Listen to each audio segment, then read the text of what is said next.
Washington Bengali Radio, www.washingtonbanglaradio.com.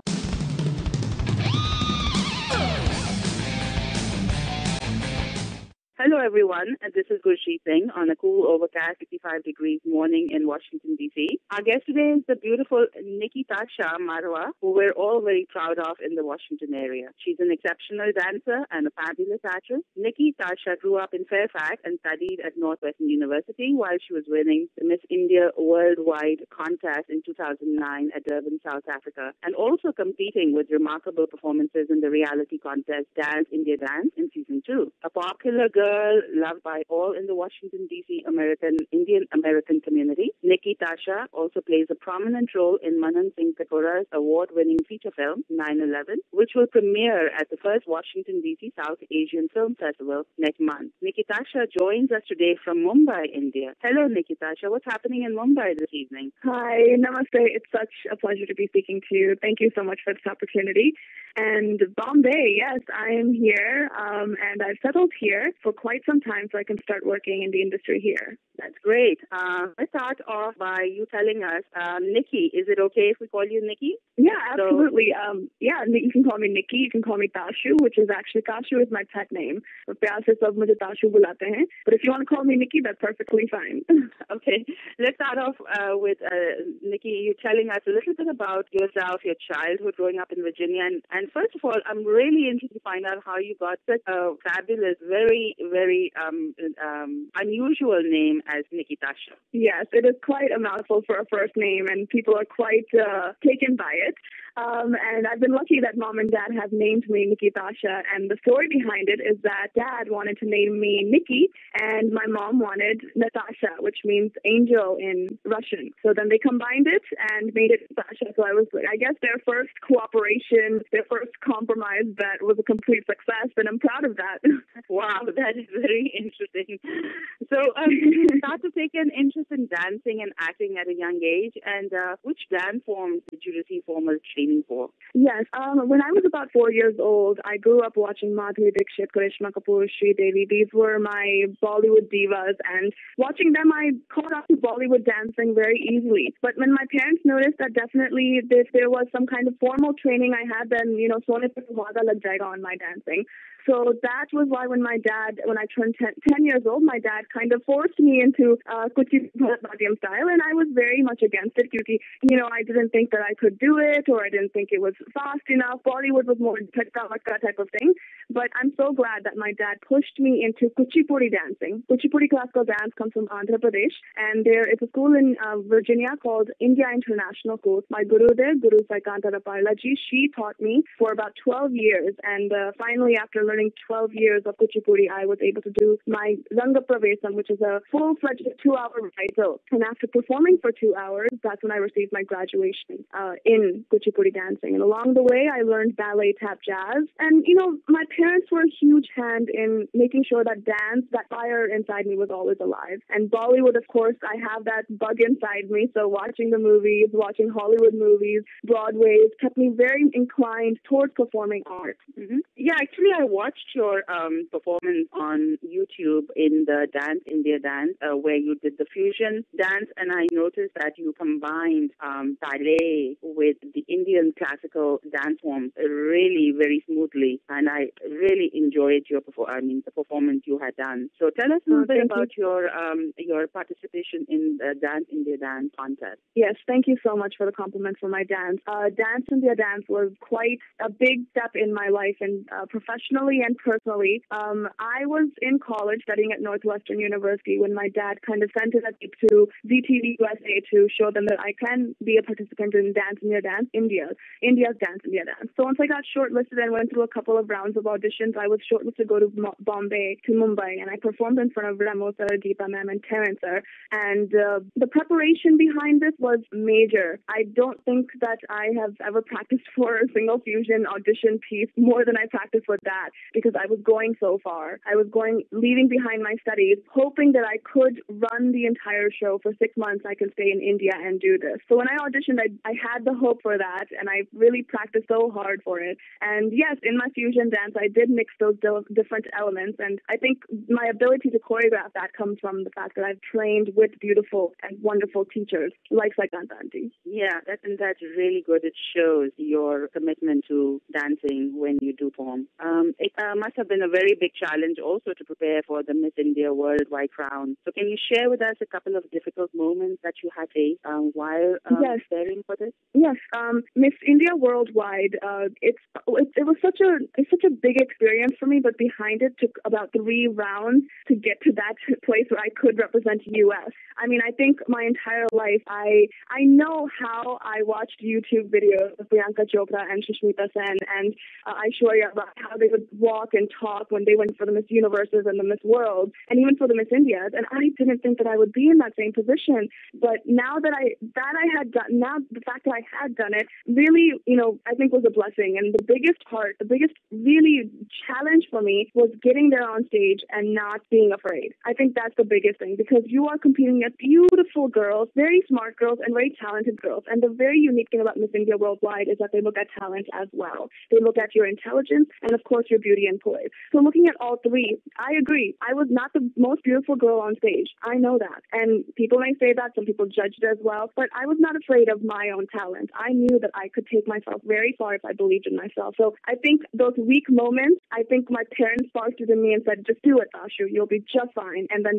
any weak moments where I was very afraid, I thought of my parents and went for it. And, you hear these horror stories about girls in pageants being very, very mean, but I think I kept my reserve, and the girls in front of me were also very respectful, coming from many different beautiful countries. So there was a level of respect in this competition, and I think the challenge was to believe in myself at such a critical point. And when I did, I won it. So I am thankful for that. Yes, I'm sure your parents must be very proud of you for having done that.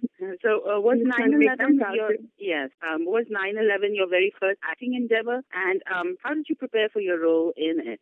Yes, 9/11 was my first feature film, in fact, but not my first acting endeavor. From the age of 10, through my dance performances, I continued to do expressions, practice my expressions, tell a story through my dance. But as the years progressed and I started taking plays, and I started taking part in plays, be it Hindi plays, be it English plays, so that's Hindi-English mix, be it fully English plays in my school at Robinson, or be it Linear Middle School. So I did take part in plays, but the biggest opportunities came with Natya Bharati and Pravati Kala Manch, which are also based in the DC metropolitan area. These are beautiful theater groups that I had taken part in. So they gave me the confidence to go on stage. I had also emceed a lot of stage performances and functions, so that gave me the confidence to go on stage. I also was a professional anchor for Image and Asian Television on MTV Network. So these little steps helped me get to the point where Manan sir thought that, yes, I could carry through this performance. I did independent film throughout. I did an independent film called Girl Bride, which gave me, the experience of being on set, of working with the lights, of looking into the camera and speaking. So when Manan sir said, let's do this, then I knew that I had certain experience where I could carry out this role. And nonetheless, I did have to prepare for it very much because there are so many central characters. Every character, there are 12 characters in this movie, and each one had such a critical part in the story. I knew that I had to carry out my part, be it little or be it small, be it big, whatever. I had to carry it out with justice. So being the item number dancer girl in this movie and carrying out a kind of dazed phase of her life where she didn't know what she had done wrong, she didn't know what her demons were, I had to be a confused girl who yet was very confident in herself. So these very, contrasting personalities, it was fun to do that, and Manan sir definitely helped me with it. The entire team, I think all of us actors together really were invested in each other. So I was very lucky to have them, helping me with my Hindi accent. Sometimes when I speak in Hindi, certain words may have that American style going on. So some helped me with that, and Manan sir guided me through. And of course, my parents were there the entire time saying, Tashu, try this, try this, try this. And I remembered my acting training, so I continued it. And I think I worked enough in my life to get to that point where I could do this first feature film with Manan sir, and I'm glad I got that opportunity. opportunity. And I think because of that, now I'm in India trying bigger and better things each and every day. Yeah, we'll talk about that in a minute. But what makes 9/11, the movie? I have seen the movie. I think it's a very unusual story. And what do you think makes stand out among other movies of a similar genre?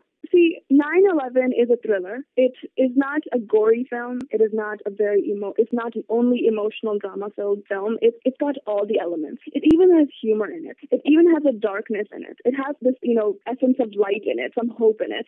The script is very strong, number one, I think, and the message behind it is also very, very nice. Yes, it is a thriller, and it takes you through this entire roller coaster of what's going to happen with each and every person. But because these 12 characters are so unique, and because they each have a story, with a story that has a moral behind it, you can connect with each and every one of them and say, yes, I've experienced that, and I can make my life better because I know, seeing that on film, I can see how the trajectory of their life matches with mine, and I see what mistakes they have done. Maybe I can fix myself too. That's what an audience should walk out knowing, that they can be better, that they are good, that they can continue to be good. That is something that the film really, really proliferates. I think that's the reason I was part of the film, because the message was so strong to me. Yes, that's exactly what Manan had said also when we spoke to him. He also had said that he had handed out the last 10 pages of the script only in the last week.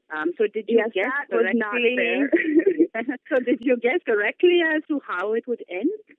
I did not guess correctly. No, I did not. I, in fact, was very confused. I'm also the type of person who kind of leaves it to time. So when I found out that Manan sir will not be doing the end, I, in fact, was more excited for it. But I also, I thought that was a good thing, because when there's a little bit of mystery for even all of us as characters, then we can get into our roles better. So I definitely did, because I was like thinking, what's going to happen with us? What's going to happen with us? And I put myself in the situation of the character, and I really enjoyed it. The process was good. I think it was a good tactic by Manan sir to do that. Yes, I think so. It was very clever. Now, tell us a little bit about what you're doing right now in Mumbai and what your future plans are. Yes, in Bombay, I shifted here about 6, 7 months back, and I have the full support of my parents. So I have been diligently going to auditions here. I have been meeting people in the industry. And, because I do not have a godfather here in Bombay in the industry to help me just kind of immediately meet the biggest people here, I have to work myself. So I have to work my way up by myself. And I think that's such a challenge for me, but it's the best journey ever. I have my low days, I have my high days, but I am auditioning diligently with ads and films and taking screen tests. And I am working on my Hindi here, and I'm very busy with my dance as well. I'm even learning Kathak here now. I've even learned a little bit of hip-hop. After dancing a dance, I realized that, yes, I have certain, in some dances I'm a little weaker, so I've been trying to work on myself with that. And India has every day something to offer, be it a small job or be it a very big job. There's always something in the pipeline for me and for many other starters here. I won't call them strugglers. I won't call myself a struggler, although there is a struggle in it. I think we are starters. I think we are believers, and if we're aspiring to something, then, we will make it. I believe in the youth that's coming from India. Sorry, I believe in the youth that's coming from the US, UK, Australia to try to make it in Bollywood, knowing that they have a love for Bollywood. So I guess I'm, proud to be here by myself. I have my parents' full blessings and my friends and family who have been there for me since day one. And it gives me more and more confidence to, not back down. It's okay if, it's very hard here, but I can do it. And I have enough, I have the confidence in me. I really think I can do it. So despite the fact that I'm a godfather here, each and every day is a challenge, and I take it on full on. That's great. I think you're very lucky that you get a chance to pursue your passion, because a lot of us really don't get that chance. So you're very lucky to be doing that. And most of all, you have your family support. I think that's great. Thank you very much for taking the time to talk to us. Thank you for the opportunity. It's nice to speak to you all the way from Bombay, because, in fact, I am standing here alone on my own 2 feet. And when I can share these beautiful moments of my life with my loved ones and everyone back in the DC metropolitan area, with anyone in the U.S., I feel so connected and so much more hopeful with everything. So thank you for the opportunity. Washington Bengali Radio, www.washingtonbanglaradio.com.